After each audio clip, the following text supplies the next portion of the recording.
hari-hari kayak gini lagi Pak. Bapak jedot. Jangan dulu jedot Pak. Sorry. Ini ruangan ber-AC ya. Sebenarnya tidak masalah sih. Tidak masalah. Cuma nanti berkabut sini Pak. Gak apa-apa lah. Kita kan Apa? Kan bangunan yang dulu kita kan belum sempat ini lagi Pak. Kebeli lagi nih. Oh, belum sempat. Ini kita tuh di gudang Pak. Gak ada ventilasi udara. Iya, kebalik sih harusnya barang-barangnya di sini, ini barang-barangnya di atas. Iya lagi. Yang ngekos itu barang-barangnya nggak diberesin Iya, biasa Pak. tapi jangan ngerokok di sini karena ini kan kantor ramah anak-anak. Betul ramah anak-anak apalagi Gitu. di depan kan ada tempat ini kan penitipan bayi nih. Oh. Nanti jadi terinfluen bayi-bayi yang kecil tuh. Kayaknya ngerokok ya. Tapi Pak kalau Bapak nih ya kelak nanti Bapak jadi orang tua. Iya. Milih anggur merah atau Gak Pak, Bapak kan bisa jadi udah orang jadi orang tua nih nanti kelak nih Pak. Bapak punya anak. Apa? Kan pasti Bapak sama istri Bapak sama-sama sibuk tuh bikin anak satunya lagi. Gak bekerja. Ya, pastinya bekerja nyari duit itu kan buat memenuhi susu anak gitu kan. Nah Bapak kalau bisa punya anak, Bapak mau ditipin ke orang tua Bapak nanti atau di tempat penitipan? Oh, orang tua saya kayaknya enggak ya. Karena takut saya sebenarnya. Kenapa takut Pak? Orang tua saya kan ngerokok jadi agak takut. Masih bahas rokok ya? Iya, agak betul. Tapi emang kalau misalnya merokok tuh harus dijauhi sama anak kecil sih. Palingnya tadi itu ke dedepin ke depan aja. Oh iya, kan dekat ya, dekat kantor kita ya Pak. Iya. Tapi ada yang menarik nih Pak. Apa? Sempat viral kemarin. Apa tuh? Rame diperbincangkan masyarakat apalagi di kalangan ibu-ibu yang punya anak. Ini tentang daycare Pak. Daycare yang tidak care. Daycare yang tidak care. Betul. Jadi Pak, Apa tuh? ceritanya nih Pak. Awal mulanya kasus kekerasan terhadap anak terjadi di sebuah tempat daycare di Kelurahan Soro Sultan Umbul Harjo di Yogyakarta pada Jumat 24 April. Jadi pada Jumat 24 April kepolisian melakukan penggerebekan di sebuah daycare bernama Little Aresa. Little Aresa. Dilansir dari kompas.com, penggerebekan ini mengungkap dugaan praktik kekerasan dan pelantaran anak yang telah berlangsung selama beberapa bulan terakhir. Kepolisian bertindak setelah menerima laporan dari mantan pengasuh yang bertindak sebagai saksi kunci sekaligus pelapor. Oh, ini ada kekerasan di tempat penitipan anak. Betul. Anak sekecil itu berkelahi. Enggak berkelahi. Anak sekecil itu berkelahi dengan waktu demi satu.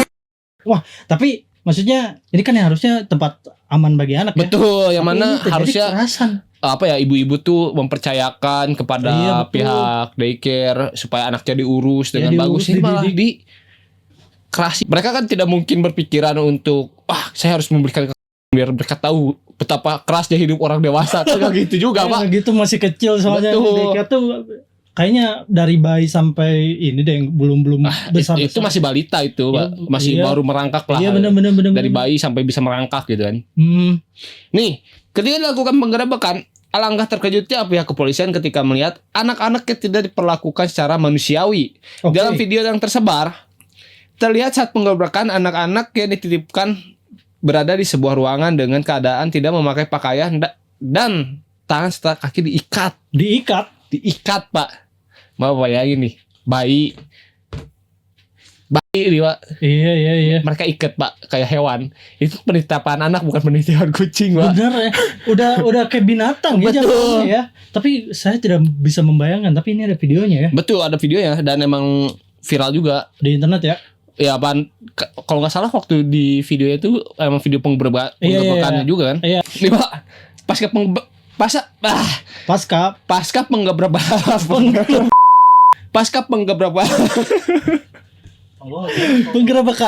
Pasca penggerebekan. Nih jadi setelah penggerebekan penggerebekan.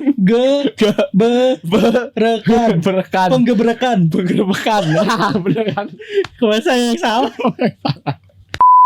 Ya beberapa orang tua menitipkan anak ya mulai bersuara Pak di tempat daycare itu ya. Oke.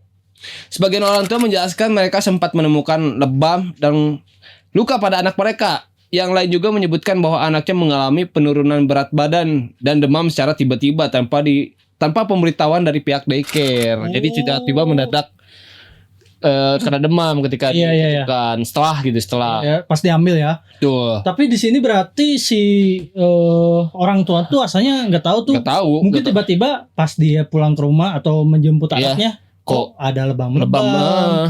Kan gak mungkin gitu. digigit nyamuk sebesar itu lebamnya. Iya. Kan aneh juga, Pak. Cing jahat banget ya. Ini hasil dari forensik atau penyelidikan polisi nih, Pak. Oke.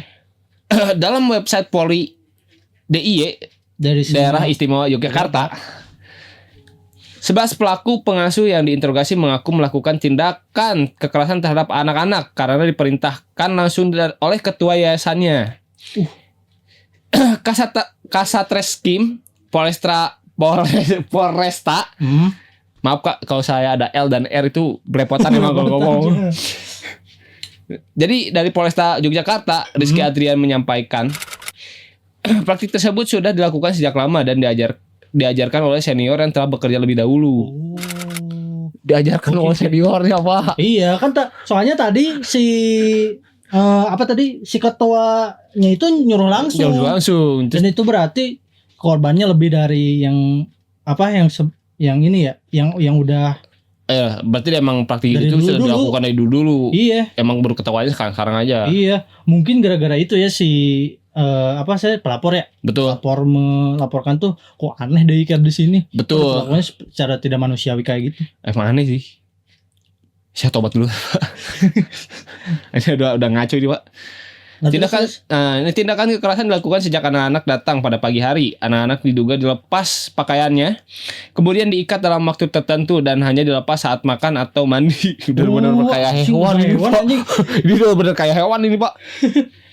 Hal ini pun dilihat atau diketahui oleh kepala sekolah serta kepala yayasan.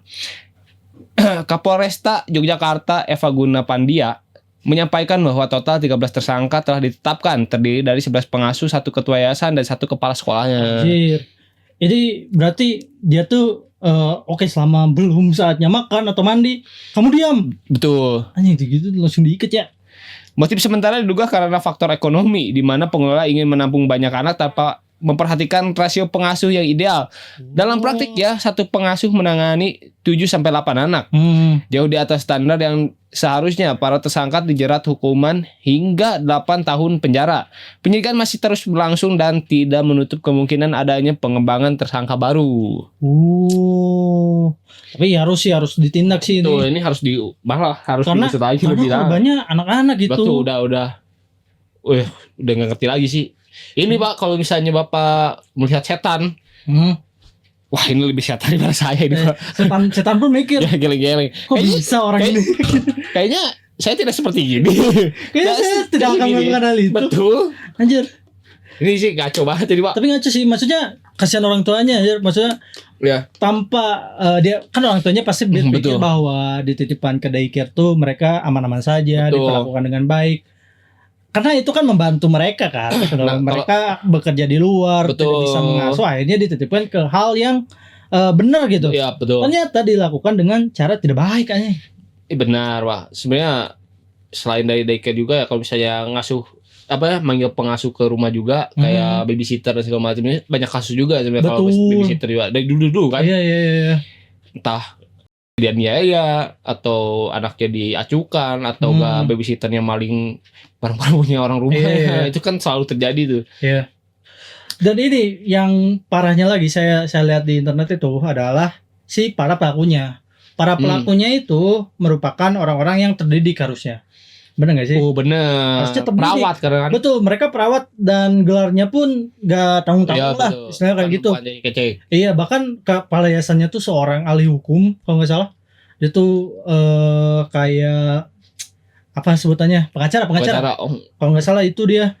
Maksudnya dengan dia melakukan hal ini berarti di mana? Mereka dia harusnya udah tahu ya. Iya. Tapi di sini kan langsung perintah dari ketuanya sendiri, Pak. Iya betul. Ya, ownernya sendiri ya tuh yang ngasih tahu. Kalau misalnya waktu itu saya melihat cuplikan di berita nih, Pak. Jadi selain diikat tuh mereka juga dilakban mulutnya. Ditutup.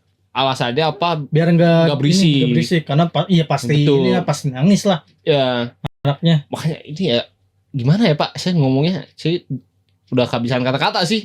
Maksudnya gak manusiawi, dibilang gak manusiawi udah bukan gak manusiawi lagi kayaknya udah nggak punya naluri ya ini benar kata Bapak, dunia ini kan mau kiamat ya. Betul, ini kayaknya emang harus tobat gitu. Kayaknya orang-orang seperti ini tuh semakin terungkap semakin banyak gitu. Betul. Banyak banget ya. Nah, ada lagi Pak. Ini kan tadi di Jogja nih. Ada lagi di Aceh. Sama kasusnya. Kekerasan juga di daycare. Kalau Bapak pikir-pikir ini polanya mirip kayak kasus yang kemarin kita bahas juga, Pak. Yang grup chat. Iya, yang grup chat ya. Kan akhirnya dari kasus yang pertama ini muncul nih, akhirnya kan kampus-kampus lain juga berani speak up ya. Tahu bahwa ini tuh terjadi juga di kampus mereka gitu. Iya. Kalau kayak gini tuh kayaknya harus ada evaluasi lagi terhadap perizinan daycare-nya gitu. Kalau kayak gini emang harus ada pengecekan sih. Betul. Rutin sih, pengecekan rutin. Itu terutama ya. Karena ini pasti pasti bukan satu dua daycare gitu. Pasti yang lain juga. Iya. Mungkin ya, bukan ini tidak seujud. Maksudnya ada kemungkinan untuk daycare lain juga melakukan hal yang sama. Iya, yang mungkin orang-orang tergiur dengan harga yang murah ya. Tapi kalau ngomongin masalah ekonomi, demi uang mereka menyiksa orang lain tuh. Iya, itu jahatnya tuh itu sebenarnya. Itu mereka tuh maksudnya mereka emang nggak punya anak gitu aja. Saya dengar ini tuh hidung saya sampai mampet ini Pak. Itu mau penyakitan emang sindrom super semar kan. Emang sini saya Pak. Gitulah. Sangat-sangat tidak manusia dan berhati iblis. Sangat-sangat disayangkan sekali ya, maksudnya ketika orang tua menitipkan ke tempat yang aman, mereka mempercayai anaknya bisa diurus dengan baik di situ, tapi malah sebaliknya gitu kan, ketika dititipkan tuh hasilnya bukan hal yang bagus gitu. Iya, semoga tidak terjadi lagi. Betul, dan semoga daycare yang lainnya dengan kasus ini jadi lebih amanah gitu kan. Iya. Betul. Udah Pak, saya mau ini dulu Pak, nitipin anak saya. Udah punya anak? Saya nggak jadi punya anak, saya lupa. Jadi, para hukum di luar sana, bagaimana tanggapan kalian tentang kasus daycare yang tidak care ini? Ya, saya harap untuk daycare lainnya bisa lebih amanah untuk menjalankan tugas-tugasnya, karena orang tua di luar sana sudah meyakinkan dirinya untuk menitip anak ya di tempat kalian, dan kalian harus menjaga itu dengan baik. Ya kalau sebisa mungkin buat orang tua, uruslah anak kalian sendiri, oke? Tapi yang pasti jangan lupa pencet tombol like, comment, dan subscribe, karena like, comment, dan subscribe kalian akan membantu Super Semar dalam mengungkap kasus yang samar-samar.